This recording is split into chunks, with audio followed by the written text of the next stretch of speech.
সুন্দরবনে আবারও দস্যু আতঙ্ক, মুক্তিপণ দিয়ে ছাড়া পেয়েছেন কয়েকজন। স্বাভাবিক জীবনে ফেরা মঞ্জুর বিরুদ্ধে বাহিনী গড়ার অভিযোগ। ডাকাতেরা ধরে বলে মাছ ধর করে আর বলে টাকা দে। আমাদের কাছে তো টাকা নেই, নাই তাহলে তোমরা একজন থাকো আর একজনকে টাকা দাও। সুন্দরবনের প্রচুর আকারে জলদস্যু লাভ হয়েছে, তারা আমাদের মনে করেন ভয়ভীতির দিকে টাকা পয়সা এবং লোক উঠাই নেয়। বিশেষ গোষ্ঠীর ইন্ধনে যুগে যুগে ধর্মীয় সংঘাত মনে করেন বিশ্লেষকরা। ক্ষতির শিকার সাধারণ মানুষ, সবাইকে সতর্ক থাকার পরামর্শ। বাংলাদেশে যা হচ্ছে এটা কিন্তু বিচ্ছিন্ন কিছু না, এফেক্টেড বাই এটা বাইরের শক্তি দ্বারা ইনফ্লুয়েসড হয়, যেটা আমাদের আমাদের কিন্তু ইন্টারন্যাশনাল কনটেক্সট পার্সপেক্টিভটা কিন্তু আমাদের দেখতে হবে, বুঝতে হবে। দুর্ভোগের নগরী এখন নারায়ণগঞ্জ, মিলছে না কাঙ্ক্ষিত সেবা, বাড়ছে বিশৃঙ্খলা সহ নানা অপরাধ। সমাধানের আশ্বাস প্রধান নির্বাহী। সিটি কর্পোরেশন অফিসে গেছি, ওইখানে আমাদেরকে চিনে না, আমাদের তথ্য ওনাদের কাছে নাই। কোন কাউন্সিলর না থাকার কারণে আমরা কারো কাছে ডেঙ্গুর যে ওষুধ এটার জন্য যেতে পারতেছি না। বিভিন্ন বাড়ির আশেপাশে ময়লার স্তূপ হয়ে আছে, এগুলো সরানোর কোনো ব্যবস্থা সিটি কর্পোরেশন করতেছে না। চাচার ফাঁদে পড়ে ইতালি যাওয়া হলো না গোপালগঞ্জের মাসুমের। লিবিয়া পৌঁছানোর পর আসে মৃত্যুর খবর, দিশেহারা পরিবার।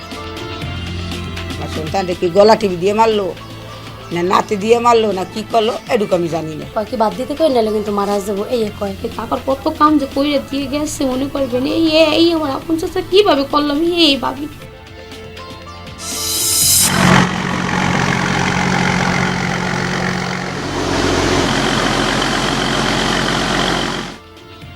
ভোলায় তেঁতুলিয়া নদীর 90 কিলোমিটারের অর্ধশতাধিক ড্রেজার অবৈধভাবে বালু তুলছে প্রভাবশালীরা, দেখা দিয়েছে ভাঙন।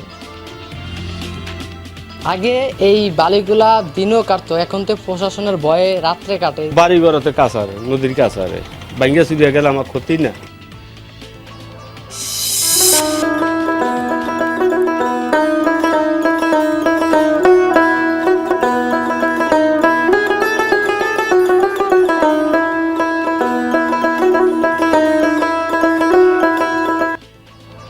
উত্তরের মাঠে মাঠে আমন কাটার ধুম, মিষ্টি গন্ধে মাতোয়ারা চারপাশ।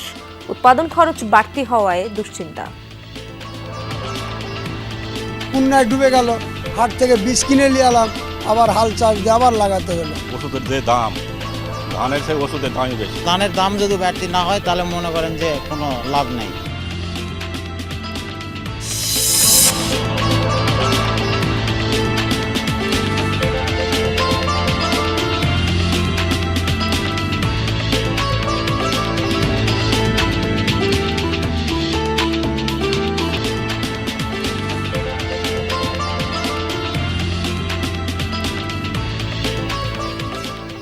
আমন্ত্রণ, বিরতিহীন সংবাদ সারা দেশে আপনাদের সঙ্গে আছি আমি ইশরাত জাহান। এতক্ষণ শিরোনাম দেখছিলেন।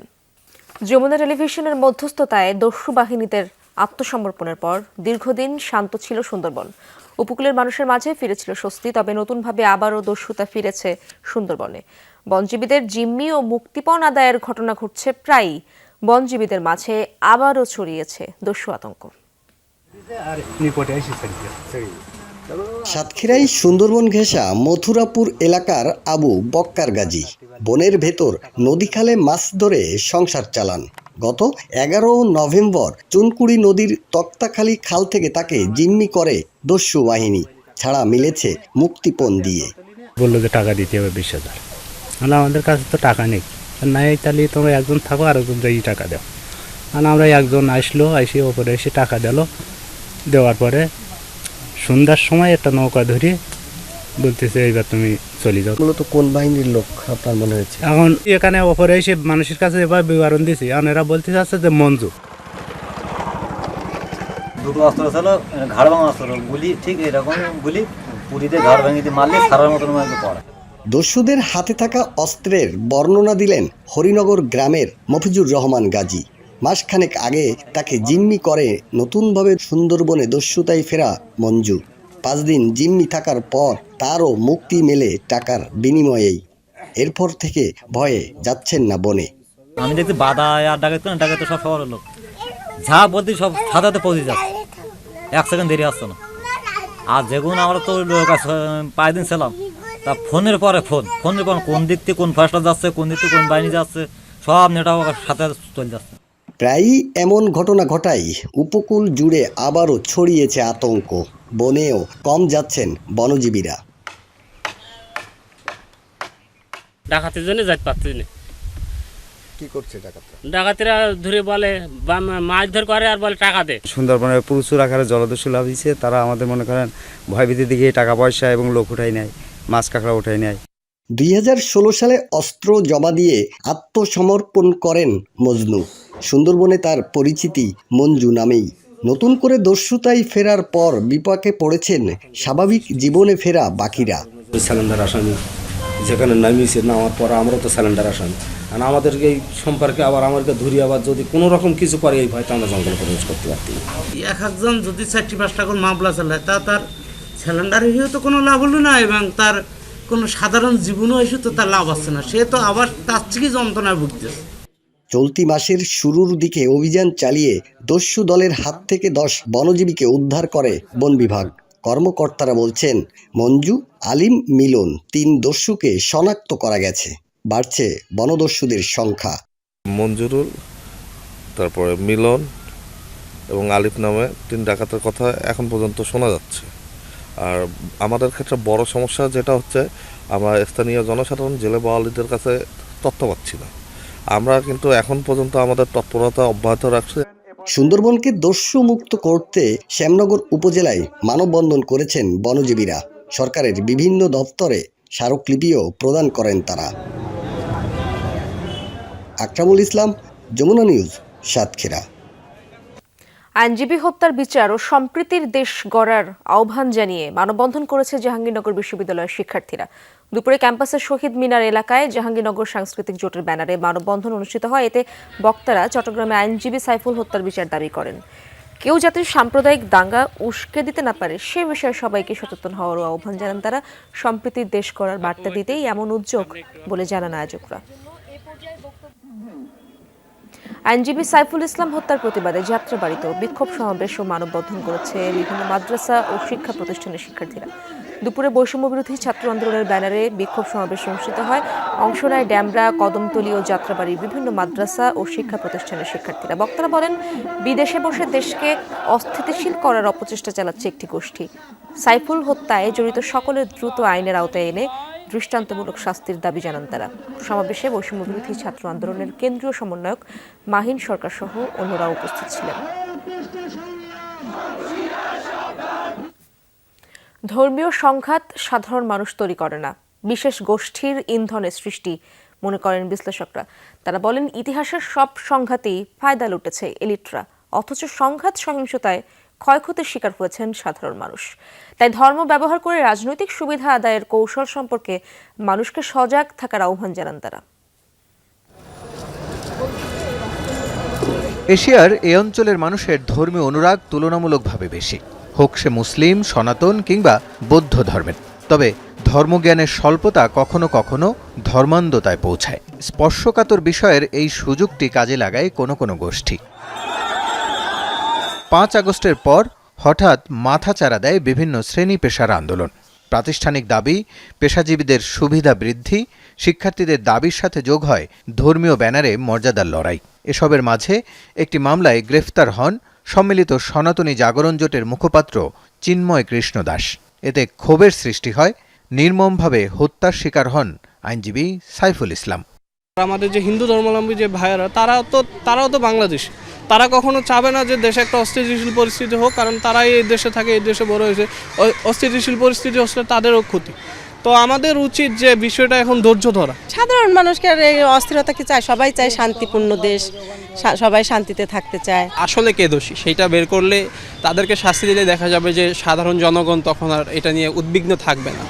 দেশভাগের আগে ও পরে সাম্প্রদায়িক সহিংসতার ইতিহাস আছে এ অঞ্চলে। তবে বরাবরই সুবিধাভোগীদের চাপে পিষ্ট হয়েছেন সব ধর্মের সাধারণ মানুষ। এবারও সেই চেষ্টা হচ্ছে বলে মনে করেন বিশ্লেষকরা। নিজের জীবন দিয়ে বিশেষ গোষ্ঠীর ইচ্ছের পুতুল না হওয়ার আহ্বান জানান এই বিশ্লেষক। প্রত্যেকটা ধর্মের মধ্যে দেখবেন যে এরকম উগ্রবাদিতা এবং আপনার পিউরিস্ট একটা গ্রুপ থাকে। আমাদের মুসলমান ধর্মেও আছে, খ্রিস্টান ধর্মেও আছে, হিন্দু ধর্মেও আছে, ইভেন ইহুদি ধর্মেও কিন্তু চমৎকার দুটো গ্রুপ আছে। আপনি হয়তো ভালো করে যদি দেখেন, আমরা অবজেক্টিভ লেন্স তৈরি করতে পারি না এই সাধারণ জনগণে। কারণ আমরা রাজনীতিবিদরা, আমরা শিক্ষক সমাজ, আমাদের বুদ্ধিজীবী মহল এই কাজটুকু আমরা করি নাই, ফলে সাধারণ মানুষকে আমরা দোষ দিয়ে লাভ নেই। তাদের মতে ভৌগোলিক রাজনীতির পরিসীমা এখন অনেক বড়, সেখানে কে কোন স্বার্থে রাজপথের গুটি চালাচ্ছেন তাও ভাবনার বিষয়। বর্তমান বিশ্ব হচ্ছে গ্লোবাল ভিলেজ। এখানে কিন্তু দেখা যাচ্ছে যে বাংলাদেশে যা হচ্ছে এটা কিন্তু বিচ্ছিন্ন কিছু না, এফেক্টেড বাই এটা বাইরের শক্তি দ্বারা ইনফ্লুয়েসড হয়, যেটা আমাদের কিন্তু ইন্টারন্যাশনাল কনটেক্সট পার্সপেক্টিভটা কিন্তু আমাদের দেখতে হবে, বুঝতে হবে। আন্দোলন সংগ্রাম নিয়ন্ত্রণে এখনও মুনশিয়ানা দেখাতে পারছে না অন্তর্বর্তী সরকার। বিশেষজ্ঞরা বলছেন সরকারের কৌশলী ভূমিকা জরুরি। ইন্টেলিজেন্স যত ব্রাঞ্চগুলো আছে সেগুলোকে আসলে রাষ্ট্রকে সহযোগিতা করার জন্য, এই সরকারকে সহযোগিতা যেন করে, সেই জায়গায় একটু খবরদারি করার প্রয়োজন আছে বলে আমি মনে করি। অর্থাৎ প্রিএমটিভ অ্যাকশনটা আমাদের নিতে হবে। একটা ঘটনা ঘটে গেল, তারপর আমি ইন্টারভিউ করলাম, আমি বিটিং দ্য রায়োটিং করলাম, এই জিনিসগুলো দিয়ে সমাধান করলে বরং এই গভর্নমেন্টের ইমেজ আরও নষ্ট হবে। সেই সাথে শিক্ষা ব্যবস্থার আমূল সংস্কারের পরামর্শ তাদের, যাতে অসচেতনভাবে অন্যের পেছনে না ছুটে চিন্তা করতে পারে নিজ বুদ্ধিতে। রাসেল আহমেদ, যমুনা নিউজ, ঢাকা।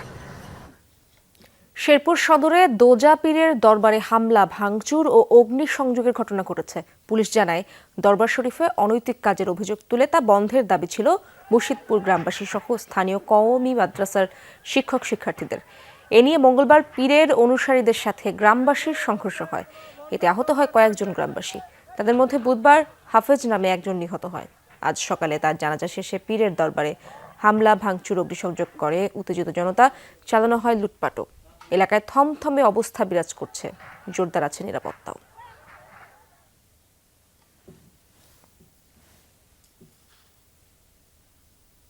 দর্শক, এই বিষয়ে আরো জানবো আমার সহকর্মী আদিল মাহমুদ উজ্জ্বলের কাছ থেকে। উজ্জ্বল, হামলা সংঘর্ষের পর ঘটনাস্থলে এখন কি অবস্থা দেখছেন সেখানে আমাদেরকে বিস্তারিত জানাবেন।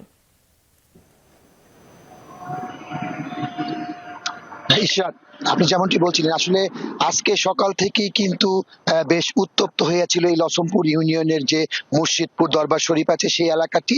এবং আপনি জানেন যে গত 5ই আগস্টের পর থেকে কিন্তু এই দরবার শরীফটি বন্ধ করার জন্য লসমপুর গ্রামবাসী এবং এখানকার যে কওমি মাদ্রাসা এবং তাদের যে শিক্ষক ছাত্ররা আছে এটা দাবি করে আসছিল। এবং এই বিষয়টি নিয়ে কিন্তু দফায় দফায় প্রশাসন কিন্তু দুপক্ষকে নিয়ে বসেছিল, কিন্তু আসলে কোনো সুরাহা কিন্তু করতে পারেনি। এবং গত মঙ্গলবারের যে ঘটনাটি ঘটেছে, মঙ্গলবার দিবাগত রাতে যে সংঘর্ষের ঘটনা ঘটে, সেই সংঘর্ষে কিন্তু 13 জন আহত এবং 13 জনই কিন্তু কওমি মাদ্রাসা এবং শিক্ষক ছাত্ররা।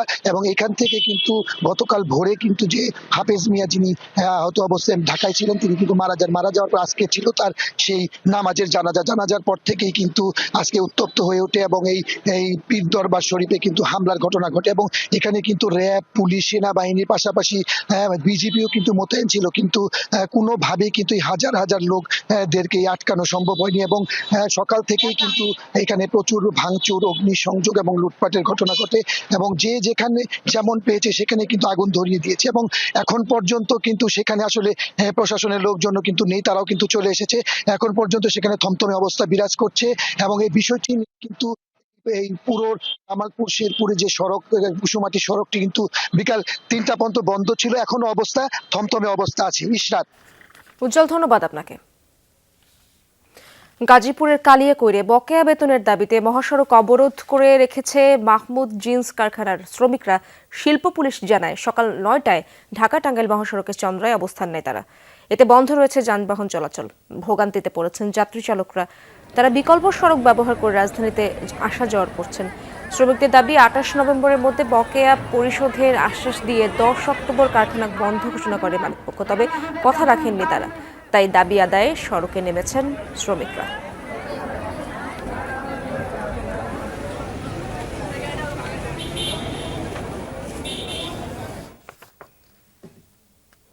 দর্শক, সেখানকার খবরাখবর জানবো আমার সহকর্মী মাহফুজুর রহমান নিপু সাভারে রয়েছেন। নিপু, আন্দোলনরত শ্রমিকদের সাথে মালিকপক্ষের যোগাযোগ হয়েছে কিনা এবং মহাসড়কের এখন কি অবস্থা দেখছেন আপনি?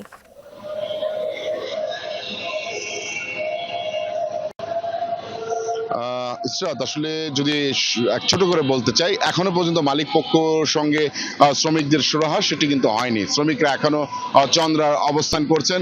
মাহমুদ জিন্স পোশাক কারখানার যে শ্রমিকরা, তারা কিন্তু 2 মাসের বকেয়া বেতনের দাবিতে কিন্তু তারা এই বিক্ষোভ বা সড়কটি অবরোধ করে রেখেছেন। আর ঢাকা টাঙ্গাইল মহাসড়ক এবং নবীনগর চন্দ্রা সড়ক, এই দুটি সড়কে যারা যাত্রী তারা কিন্তু ভোগান্তির একেবারে চরম পর্যায়ে পৌঁছেছে। কারণ তারা সকাল থেকে এখন পর্যন্ত তারা তাদের যে বিক্ষোভ সেটি কিন্তু অব্যাহত রেখেছেন। যদিও আইন শৃঙ্খলা রক্ষাকারী বাহিনী বলছেন শ্রমিকদের সঙ্গে মালিক কর্তৃপক্ষের সঙ্গে তারা কথা বলার চেষ্টা করছেন। তারা বলছেন, আবারও কিন্তু মালিক কর্তৃপক্ষ আশ্বাস দিচ্ছেন শ্রমিকদের প্রশাসনের মাধ্যমে যে তাদের বকেয়া দেওয়া হবে, কিন্তু সেই আশ্বাস কিন্তু তারা মানতে পারছেন না, তারা সেই আশ্বাসকে বিশ্বাস করতে পারছেন না। তাই তারা বলছেন এখনই যেন তাদেরকে তাদের পাওনা পরিশোধ করা হয়, সে বিষয়টি নিয়ে কিন্তু তারা বারবার প্রশাসনের কাছে জানাচ্ছেন। ইসরাত, ধন্যবাদ আপনাকে। নাটোর লালপুরে রেল লাইনে ফাটল দেখা দেয় ধীর গতিতে চলছে ট্রেন। রেল কর্তৃপক্ষ জানিয়েছে দুপুরে আজিমনগর স্টেশন ও আবদুল্লাপুর জংশনের মাঝখানে বিহারিপাড়া রেলগেটের ডাউন লাইনে ফাটল দেখা দেয়। এরপর থেকে সেই লাইন দিয়ে ধীর গতিতে চলছে ট্রেন, তবে স্বাভাবিক রয়েছে চলাচল। এরই মধ্যে ফাটল দেখা দেয়া অংশ মেরামতে কাজ করছে বলে জানিয়েছে রেলওয়ে।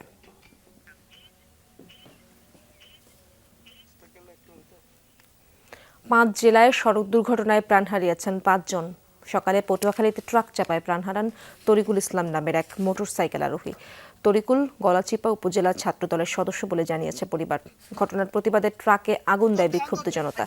ট্রাক চালক ইমরান মিয়াকে আটক করেছে পুলিশ। শেরেকে নরসিংদীর বিলাসদী এলাকায় ব্যাটারি চালিত অটোরিকশার ধাক্কায় গুরুতর আহত হন পথচারী জয়নাল উদ্দিন। স্থানীয়রা তাকে হাসপাতালে নিলে চিকিৎসক তাকে মৃত ঘোষণা করেন। ঘটনার পরই পালিয়ে যান অটোরিকশা চালক। এছাড়া গাজীপুর, মুন্সিগঞ্জ ও মেহেরপুরেও সড়ক দুর্ঘটনায় মারা গেছেন 3 জন। চরম দুর্ভোগে নারায়ণগঞ্জ সিটি কর্পোরেশনের বাসিন্দারা। জনপ্রতিনিধির জায়গায় জরুরি সেবা দিতে পারছেন না নিয়োগপ্রাপ্ত কর্মকর্তারা। দিন দিন বাড়ছে হয়রানির অভিযোগ। একযোগে 12টি সিটি কর্পোরেশনের মেয়র অপসারণ এবং প্রশাসক নিয়োগ দিয়ে গত 19 আগস্ট প্রজ্ঞাপন জারি করে স্থানীয় সরকার মন্ত্রণালয়। এর মধ্যে নারায়ণগঞ্জ সিটি কর্পোরেশনের মেয়র ও 27টি ওয়ার্ডের 36 জন কাউন্সিলরকে সরিয়ে নাগরিক সেবার জন্য 14 জন কর্মকর্তাকে দায়িত্ব দেওয়া হয়। সিটিবাসীর অভিযোগ, দায়িত্বে থাকা কর্মকর্তারা নাগরিকদের চিনতে না পারায় জন্ম নিবন্ধন, ওয়ারিশ সনদ সহ 84 ধরনের সেবা পেতে ভোগান্তি পোহাতে হচ্ছে। আমার বাবা মারা গেছে, আমাদের ভাই বোনদের সম্পত্তি নামজারি করানোর জন্য আমাদের ওয়ারিশ সার্টিফিকেট দরকার। আমরা সিটি কর্পোরেশন অফিসে গেছি, ওইখানে আমাদেরকে চিনে না, আমাদের তথ্য ওনাদের কাছে নাই, এই জন্য আমাদেরকে ঘুরাইতেছে, আমরা ওয়ারিশ সার্টিফিকেট পাইতেছি না। 2 নং ওয়ার্ড কাউন্সিলর অফিসে আসছিলাম আমার ছেলের জন্ম নিবন্ধন করানোর জন্য। আমার ছেলেকে জানুয়ারি মাসে ভর্তি করানো স্কুলে। এখন জন্ম নিবন্ধন খুবই দরকার, এটা জরুরি, এটা না হলে ভর্তি করানো সম্ভব নয়। 5 লক্ষাধিক ভোটার থাকলেও মোট জনসংখ্যা 10 লাখের মতো। ঘনবসতির শহরে নোংরা আবর্জনার স্তূপ বিভিন্ন জায়গায়। বেড়েছে চুরি ছিনতাইয়ের ঘটনা। যানজট আর ডেঙ্গুতে নাকাল নগরবাসী।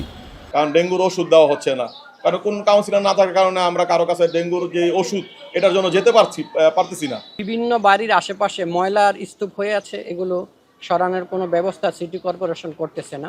এই জটিলতা থেকে কিভাবে জনগণ সহজে নাগরিক সেবাগুলো পাবে সেই বিষয়টা আরো সহজ করে দেওয়া উচিত। লোকবল বাড়িয়ে সংকট মোকাবেলার চেষ্টা চলছে জানিয়ে নগরবাসীকে ধৈর্য ধরার আহ্বান প্রধান নির্বাহীর। তো আমরা যেটা অনুরোধ করব নগরবাসীর প্রতি, যে এটা একটা পরিবর্তিত প্রেক্ষাপট এবং এই প্রেক্ষাপটে একটু ধৈর্য ধারণ করতে হবে। আর যদি কোনো নাগরিক সেবার প্রতি কোনো সমস্যা হয় সরাসরি আমাদের সঙ্গে একটু ওভার টেলিফোন কথা বলতে হবে বা এখানে এসে যোগাযোগ করলে হবে, আমরা সাথে সাথে সেটা ওনাদের সমাধান করে দেওয়ার চেষ্টা করব। 2011 সালে দেশের 7ম সিটি কর্পোরেশন ঘোষণা করা হয় নারায়ণগঞ্জকে। আমিন বাবু, যমুনা নিউজ। ইতালি যাওয়ার স্বপ্ন নিয়ে ঘর ছাড়ে গোপালগঞ্জের কিশোর মাসুম। লিবিয়া পৌঁছানোর কিছুদিন পরেই আসে মৃত্যুর খবর। পরিবারের অভিযোগ, আপন চাচার গাফিলতিতে সে মারা গেছে। সন্তানের মরদেহ ফিরে পেতে আকুতি জানাচ্ছেন বাবা মা। আমি জানলাম আমার বাজানে মরগে গেছে না, ওরা মার গেলাইছে। আমার এই লাস্টের মুখ দেখাও। ছেলের শোকে কাতর মা। আদরের সন্তানকে হারিয়ে দিশেহারা পরিবারটি। গোপালগঞ্জের মুকসুদপুরের মাসুম খা ইতালি যাওয়ার আশায় মাস দেড়েক আগে দেশ ছাড়ে নবম শ্রেণীর এই শিক্ষার্থী।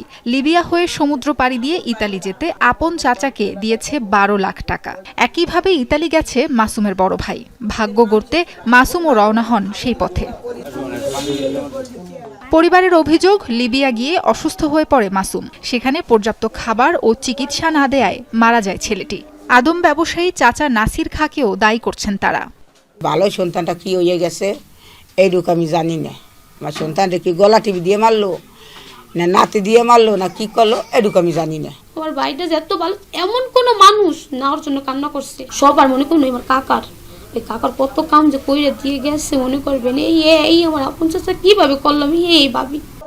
গেল 14 নভেম্বর শেষবার মাসুমের সাথে কথা হয় পরিবারের। অসুস্থতার কথা জানায় সে। আর সাইজে একটা লোক ছিল, সে বলছে যে অসুস্থ, খুব অসুস্থ। তারপরে শুনতে পারলাম সে মারা গেছে শুক্রবার দিন।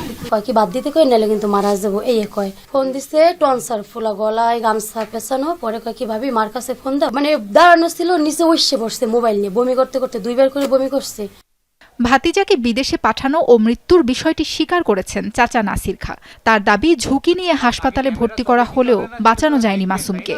বেশি দিন হয় না, 1 মাস 6 দিন হয়ে গেছে। এরে রাখছি স্পেশাল জায়গা খাওয়াইছি ভাই। যদি হায়াত না থাকে আমি তো আর হায়াত দিতে পারবো না। আমি চেষ্টা করছি, আমি বাংলাদেশে ছিলাম।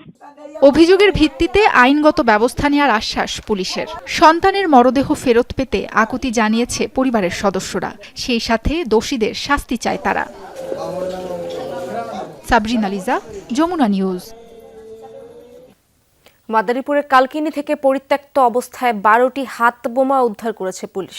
সকালে দক্ষিণ ঠ্যাঙ্গামারা এলাকার একটি বাড়ি থেকে হাত বোমাগুলো উদ্ধার করা হয়। পুলিশ জানায়, এলাকায় শান্তি শৃঙ্খলা রক্ষায় নিয়মিত অভিযানের অংশ হিসেবে সকালে সেই এলাকা পরিদর্শনে যায় একটি দল। এ সময় একটি পরিত্যক্ত ঘর থেকে হাত বোমাগুলো উদ্ধার করা হয়। তবে এই ঘটনায় কাউকে আটক করা যায়নি। উদ্ধারকৃত বোমাগুলো নিষ্ক্রিয় করতে বোম ডিসপোজাল ইউনিটের সহায়তা চেয়েছে পুলিশ।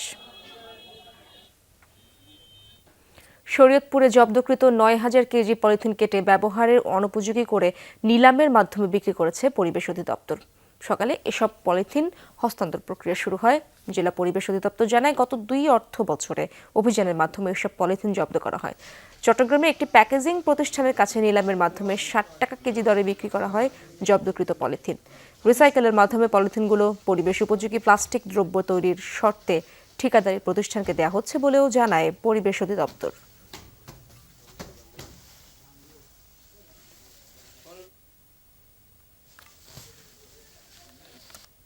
এটা অনুপযোগী করার পরে এটা ওজন করা হবে। ওজন করার পরে তারা এটা নিয়ে যাবে এবং ওজনের সমপরিমাণ টাকা তারা ব্যাংকে চালানের মাধ্যমে জমা দিয়ে যাবে। এবং অনুপযোগী যেহেতু হয়ে গেছে, তারা এটাকে রিসাইক্লিংয়ের মাধ্যমে পলিথিন বাদে অন্যান্য প্রোডাক্ট তৈরি করবে। এই শর্তে তারা নিলামটা পেয়েছে। মাগুরার শ্রীপুরের নাকল গ্রামে ছাই কারখানা বন্ধের দাবিতে মানববন্ধন করেছে এলাকাবাসী। দুপুরে জেলা প্রেস ক্লাবের সামনে মানববন্ধনে অংশ নেয় বিভিন্ন শ্রেণী পেশার শতাধিক মানুষ। বক্তারা বলেন, কারখানা থেকে নির্গত ছাই ও ধোঁয়ায় এলাকার পরিবেশ মারাত্মকভাবে দূষিত হচ্ছে। শ্বাসকষ্ট, হাঁপানি সহ স্বাস্থ্য ঝুঁকি বাড়ছে শিশু, কিশোর ও বৃদ্ধদের। দীর্ঘদিন পর্যন্ত কারখানাটির বন্ধের দাবি জানালেও প্রশাসন কোনো কার্যকর পদক্ষেপ নেয়নি বলেও জানায় মানববন্ধন থেকে অভিযোগ করা হয়। দ্রুত দাবি আদায় না হলে কঠোর আন্দোলনের হুঁশিয়ারি দেন বক্তারা।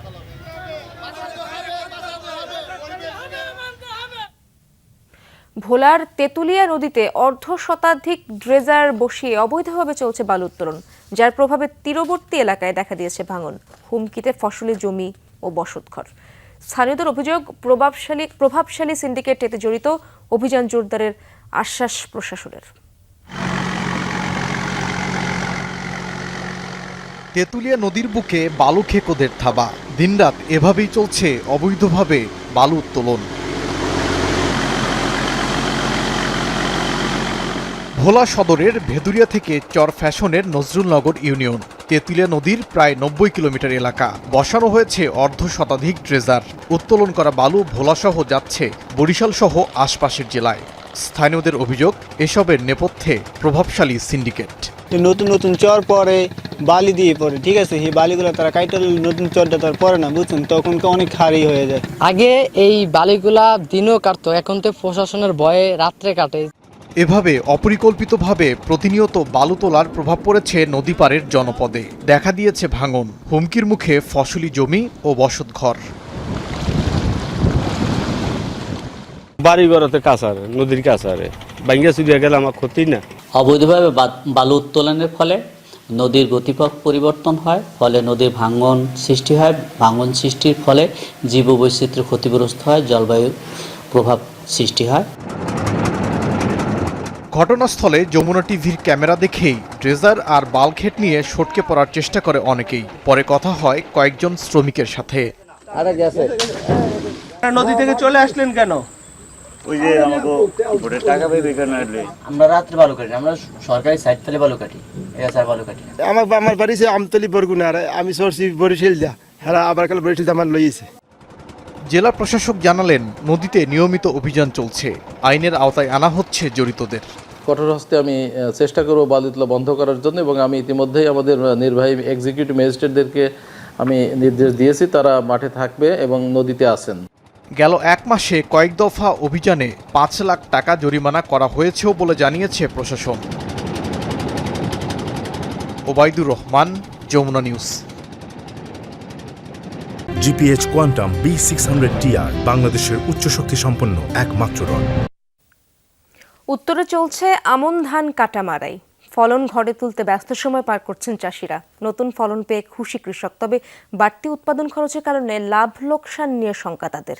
বিস্তারিত জানাচ্ছেন সহকর্মী শফিক ছোটন, ছবি তুলেছেন সিয়াম শাহরিয়া।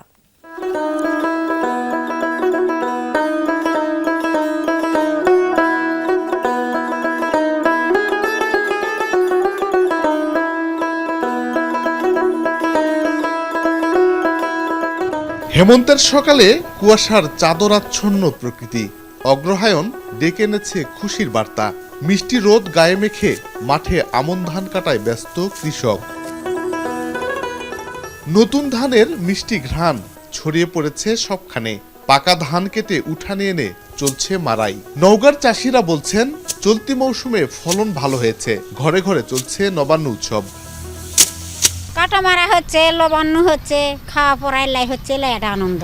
মাঠের আবাদ দিয়ে তো আমাদের পেট চলে, এখান থেকে কিছু হয়তো বেশি বেশি আবার সামনে ইরি করতে হবে, সেই টাকাটা সাইড করতে হবে আমাদের, আবার এটার থেকে আমাদের চাল করে খেতে হয়। ওই যে বন্যায় ডুবে গেল, হাট থেকে বীজ কিনে নিয়ে এলাম, আবার হাল চাষ দিয়ে আবার লাগাতে হলো, যার জন্য ডবল আমাদের খরচ। এবার ধান এখন কাটতেছি, এখনো তো ঘরত পৌঁছেনি, এখন পিটা মারা হবে, তারপর ঘরত যাবে, লাফা জোবা হবে, কতটি হবে বিঘারি।